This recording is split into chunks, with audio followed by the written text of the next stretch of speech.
নমস্কার, নিউজ 18 বাংলা আপনাদের সকলকে স্বাগত। বিস্তারিত খবরে চোখ রাখছি। প্রচার সত্ত্বেও ফিরছে না হুঁশ, বাজারে বাজারে ভিড়। পরিস্থিতি নিয়ন্ত্রণে নিউ টাউনের গৌরাঙ্গনগরে পথে নেমেছে প্রমিলা বাহিনী। এর পাশাপাশি যেটা আমরা জানাচ্ছি আপনাদের, সামাজিক দূরত্ব না মানলেই লাঠি দেখিয়ে ভয়ের কথাও বলা হয়েছে। এবং এই মুহূর্তে নবান্নে কেন্দ্রীয় প্রতিনিধি দল পৌঁছলো, সেই ছবি আপনাদের সামনে আমরা সরাসরি। কেন্দ্রীয় প্রতিনিধি দল তারা এই মুহূর্তে নবান্নে পৌঁছেছেন এবং আজকে কিছুক্ষণ আগেই তারা পৌঁছন। দুটি দল এসে পৌঁছয়, একটি কলকাতা এবং একটি জলপাইগুড়িতে, এবং অবশেষে সেই কেন্দ্রীয় প্রতিনিধি দলের সদস্যরা তারা পৌঁছলেন নবান্নে। আজকে কিছুক্ষণ আগে মুখ্য সচিব সাংবাদিকদের মুখোমুখি হয়েছিলেন সৌরভ গুহ। এই মুহূর্তে আমাদের সঙ্গে রয়েছেন সৌরভ। কেন্দ্রীয় প্রতিনিধি দল অবশেষে নবান্নে পৌঁছলো, কি ছবি?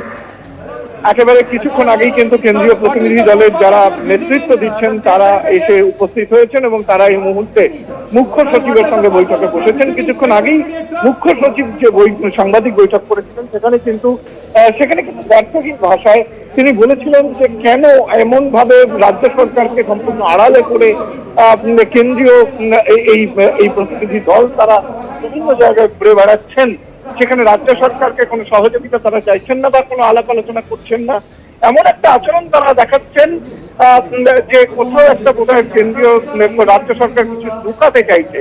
এইরকম ভাবে কিন্তু কার্যত আক্রমণ করেন এবং মুখ্য সচিব বলেন যে তিনি এই প্রতিনিধি দলের সঙ্গে কথা বলতে চান, তাদের সঙ্গে যোগাযোগ করা হয়েছে, তিনি আজ সন্ধ্যাবেলায় কথা বলবেন।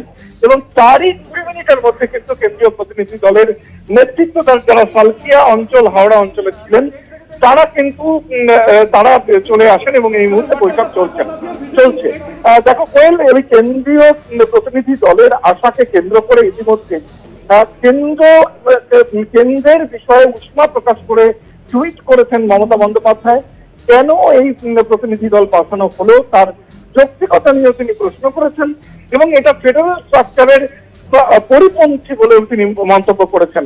তারপরেই মুখ্য সচিবের এই বৈঠক, যেখানে তিনি প্রায় সেই একই কথার অনুরণন তার গলায় শোনা যায় যে কেন রাজ্য সরকারকে আড়ালে রেখে কেন্দ্রীয় প্রতিনিধি দল ঘুরছে সরাসরি ফিল্ডে, এই নিয়ে প্রশ্ন করেন মুখ্য সচিব। তারপরেই কিন্তু মুখ্য সচিবের সঙ্গে আজকের এই বৈঠক শুরু হয়েছে নবান্নে এবং এই বৈঠকের কি ফলাফল বেরোয় সেদিকে তাকিয়ে রয়েছি আমরা।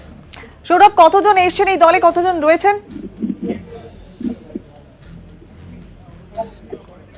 সৌরভ রয়েছে? কতজন রয়েছেন এই প্রতিনিধি দলে এই মুহূর্তে যারা পৌঁছেছেন নবান্নে? দেখো, এই মুহূর্তে কিন্তু আমরা যেটা দেখতে পাচ্ছি, কেন্দ্রীয় প্রতিনিধি দলে 4 থেকে 5 জন ব্যক্তি আছেন যারা এই প্রতিনিধি দলকে নেতৃত্ব দিচ্ছেন। তারা কিন্তু এসেছেন এবং এই মুহূর্তে মুখ্য সচিবের সঙ্গে বৈঠক হচ্ছে নবান্নে। সৌরভ, আপাতত ধন্যবাদ। আবারও পরবর্তী যোগাযোগ করছি।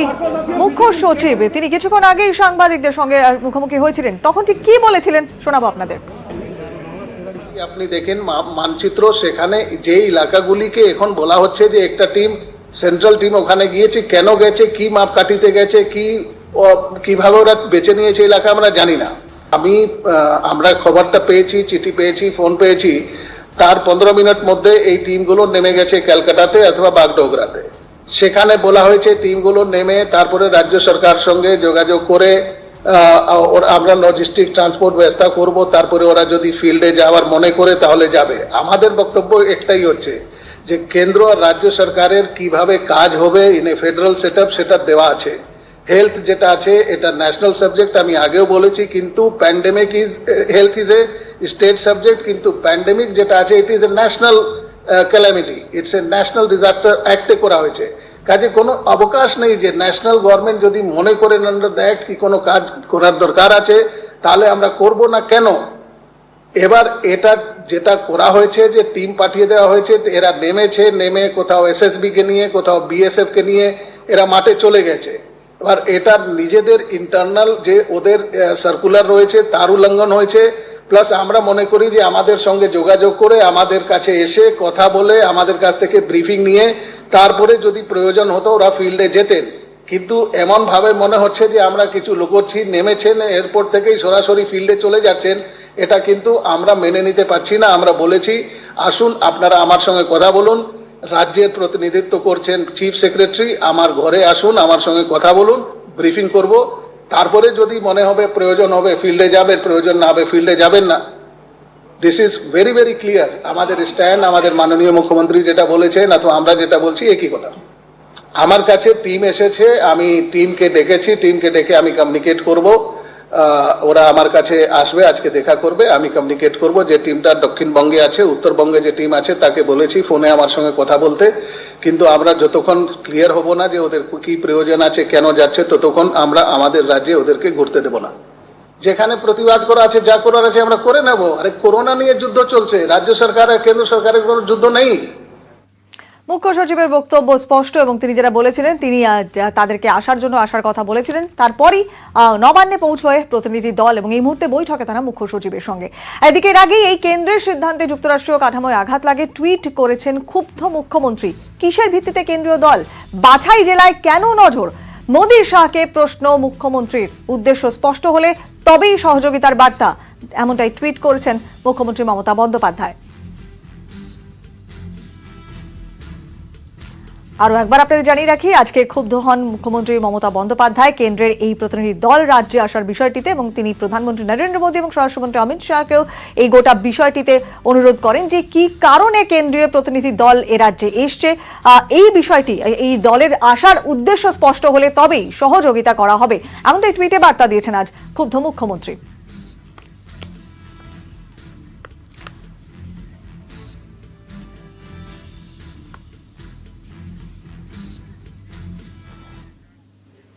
যদিও কেন্দ্রের বক্তব্য যে বিপর্যয় মোকাবিলা আইন অনুযায়ী এই পদক্ষেপ নেওয়া হয়েছে এবং সুপ্রিম কোর্টের নির্দেশও এক্ষেত্রে হাতিয়ার। রাজ্যের অভিযোগ উড়িয়ে দিয়েছে স্বরাষ্ট্র মন্ত্রক, তারপরই নবান্নে প্রতিনিধি দল এই মুহূর্তে পৌঁছেছে। That the purpose of constituting the interministerial teams is to provide support and assistance to the states in their endeavor to combat COVID-19. The teams have been very carefully constituted so that support can be provided both from health aspects, from administrative aspects, from disaster management aspects, and I'm sure the states will benefit with it. As regards what our orders say, the orders are available on the website. I would request you to read them very carefully. It's very clear what the order says. It mentions the observations of the Honorable Supreme Court, but the orders have been issued under various provisions of Section 35 of the Disaster Management Act.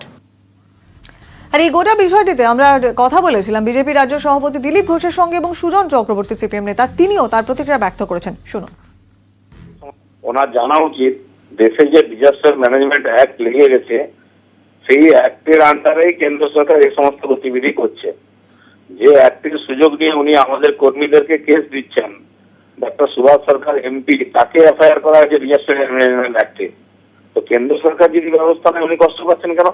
এতদিন যে মৃতের সংখ্যা, অসুস্থের সংখ্যা লুকিয়েছিলেন, এতদিন যে ration বিতরণ নিয়ে এত অনিয়মিততা হয়েছে, মানুষের মধ্যে ক্ষোভ বিক্ষোভ, সেই জন্য কেন্দ্র সরকারের এই টিম পাঠাতে হয়েছে এখানে। আর এটা মমতা ব্যানার্জি জানা উচিত, খালি পশ্চিমবঙ্গে নয়, 4টি রাজ্যের টিম গেছে, তার মধ্যে মধ্যপ্রদেশ, যেটা বিজেপি রাজত্ব, সেটাও আছে। যেখানে বেশি ইফেক্ট হয়েছে, সংক্রমণ হয়েছে, মৃত্যু হয়েছে, এখনো পর্যন্ত কন্ট্রোলে নাই। কেন্দ্র সরকার নিজে গিয়ে নিজের টিম পাঠিয়ে সেটা দেখতে চায় যে সত্যি সত্যি ব্যবস্থা ঠিকঠাক আছে কিনা। গত কয়েকদিনে বেশ কয়েকটি অ্যাডভাইসারি এসেছে, সে ব্যাপারে উত্তরও দেওয়া হয় না বা সেটা নিয়ে ক্রিয়ান্বয়নও করা হয় না। তাই কেন্দ্র সরকারের অধিকার আছে আইনের ভিত্তিতে এখানে টিম পাঠিয়ে খোঁজখবর নেওয়ার, সেটাই হচ্ছে। আমাদের রাজ্যে অপদার্থতা চলছে, লকডাউনের প্রক্রিয়া, মানুষ খাওয়া পাচ্ছে না, মানুষের পকেটে পয়সা নেই, ঠিকমতো চিকিৎসা, টেস্ট, তার ব্যবস্থা হচ্ছে না। এমনকি লকডাউন প্রক্রিয়াকে ভাঙার মতো একটা প্রক্রিয়া সেটা চলছে, যদিও তার দায় যতটা লোকের তার চাইতে বেশি সরকারের। আমি তো কেন্দ্রীয় সরকারকে দায়ী করব। 500 টাকা করে দেবো বলে ব্যাংকে লোকের লাইন করিয়ে দিয়েছে কেন্দ্রীয় সরকার। কেন? রেশনে 1 কেজি 8 কেজি জিনিস দেওয়ার জন্য রেশনে লাইন করিয়ে দিয়েছে রাজ্য সরকার। কেন? লকডাউন ভাঙার দায় মূলত দিল্লিওয়ালাদের আর রাজ্যওয়ালাদের, যারা সরকার চালাচ্ছে তাদের অপদার্থতার জন্য এটা হচ্ছে। বাট তারপরেও যদি কেন্দ্রীয় সরকার মনে করে একবার কেন 5 বার আসতে পারে, কিন্তু রাজ্য সরকারের অপদার্থতা আছে বলে তাকে যথাযথ কেন্দ্র রাজ্য সম্পর্কের পরিপ্রেক্ষিতে দেখভাল না করে টুইটে পাঠিয়ে দিলাম, ওখানে জানিয়ে দিলাম, সেখানে জানিয়ে দিলাম, রাজনীতি করার চেষ্টা দিল্লি বারবার করছে, এত যেন না করে। লকডাউনে কিছুটা শীতলতা এসছে, কেন্দ্রের নির্দেশ মেনে কাজ শুরু হয়েছে কিছু সরকারি অফিসে, তবে কম কর্মী নিয়ে। চালু হয়েছে তথ্য প্রযুক্তি সেক্টরও। অফিস চালু হওয়াতে কলকাতার রাস্তায় গাড়ির সংখ্যা খানিকটা বেড়েছে।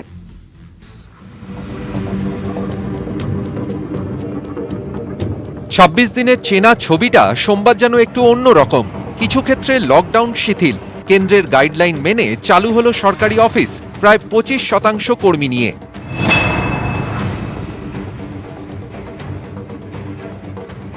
নবান্ন চত্বর কার্যত কিন্তু খাখা, তবে আজকে থেকে যে কাজ শুরু হলো তা কার্যত পর্যায়ক্রমে এবং রোটেশনের ভিত্তিতে ২৫% কর্মীরা যোগদান করবেন কাজে। মানে বাড়িতে তো থেকে প্রায় বোর হয়ে গেছিলাম বলতে গেলে। ভালো লাগছে। হ্যাঁ, ভালো লাগছে। তা আমাদের ডিপার্টমেন্ট থেকে, আমি টিজি কন্ট্রোলে আছি, তা আমাদের বলে একদিন অফ করে একদিন আসতে, মানে সোমবার এলাম, মঙ্গলবার এলাম না, বুধবার এলাম, বুধবার।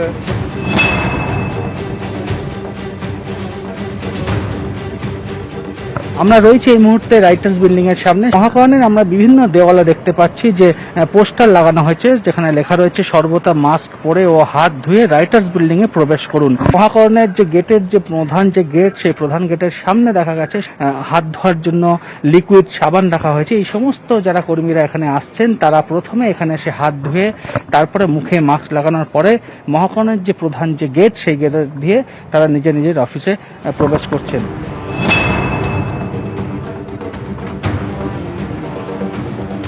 আমরা রয়েছি বিকাশ ভবনের যে ছবিটা দেখতে পাওয়া যাচ্ছে, যে গেটে স্যানিটাইজার নিয়ে যারা নিরাপত্তা রক্ষী তারা রয়েছেন এবং প্রত্যেকে যারা আসছেন তাদেরকে কিন্তু স্যানিটাইজ করা হচ্ছে এবং স্যানিটাইজ করার পরেই ভেতরে ঢুকতে দেওয়া হচ্ছে।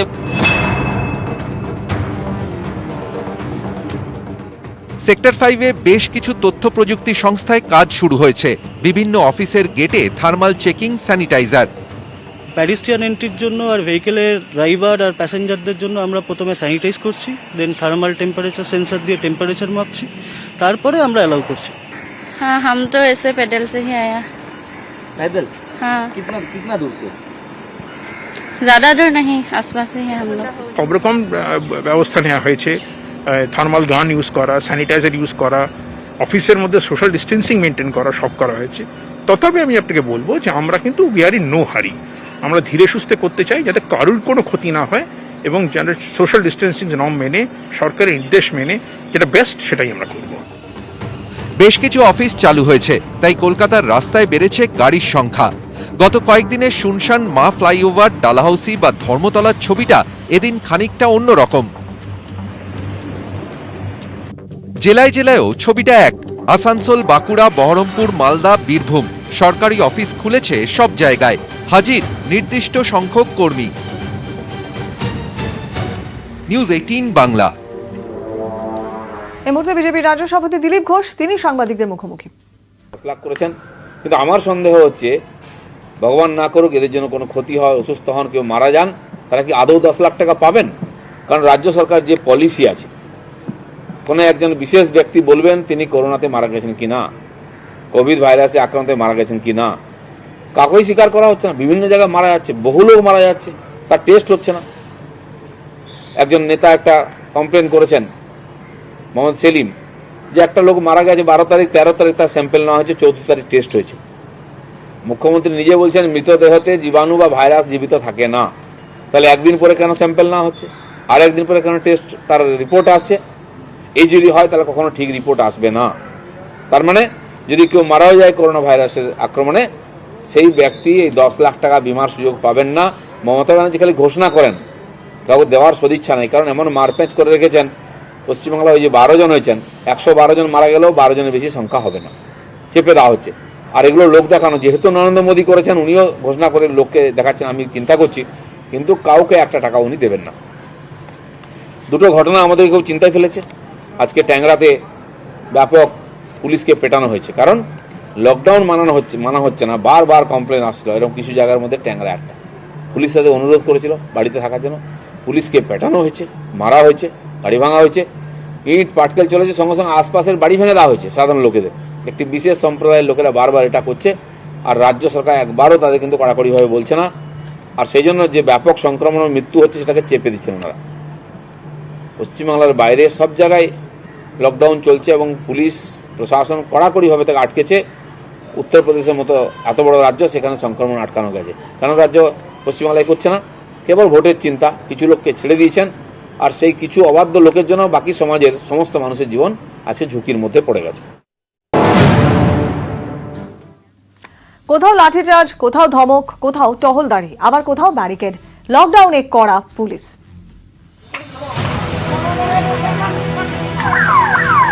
টমেটো কিনতে বেরিয়েছেন?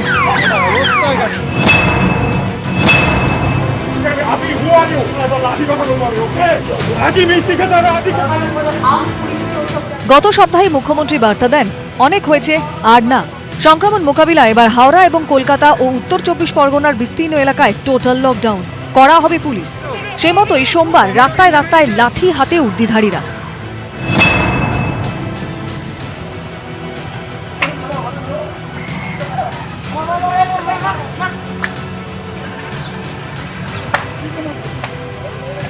সরকার উদ্বিগ্ন, কড়া মুখ্যমন্ত্রী, তবু অনেকে নির্বিকার। নিজেদের এবং পরিবারের স্বাস্থ্য নিয়ে কোনো হুঁশ নেই। এখনো ঘুম থেকে উঠেই মিষ্টির দোকানে।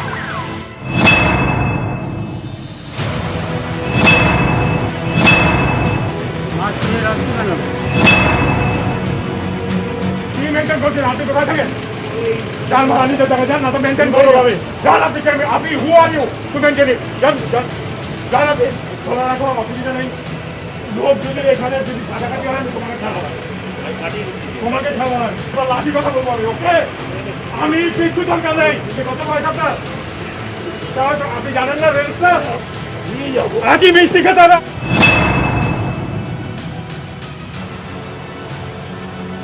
আমি কি বলছি মানে? আরে সার্কুলার দিয়েছো, আমি কি করবো?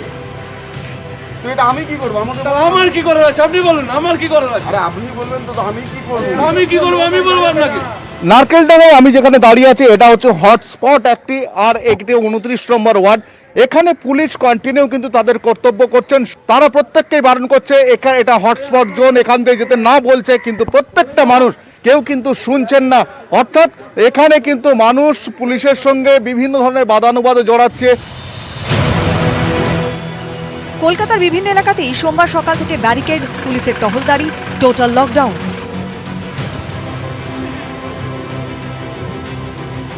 শিবপুর কাজীপাড়া থেকে হাওড়া ময়দান পর্যন্ত প্রায় 6 কিলোমিটার রাস্তা অবরুদ্ধ।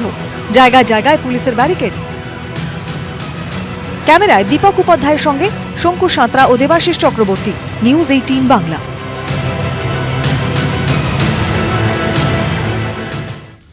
কলকাতা এবং হাওড়াতে কঠোরভাবে লকডাউন মানতে হবে জানিয়ে দিলেন মুখ্য সচিব। 3 মে অবধি এই লকডাউন চলবে। এর মধ্যে যেহেতু আপনারা জানেন কলকাতার হাওড়াতে এটা কয়েকটা কেস বেড়ে গেছে, এই জন্য কলকাতা হাওড়াতে আমরা আরও স্ট্রিক্ট ব্যারিকেডিংয়ের দিকে যাচ্ছি।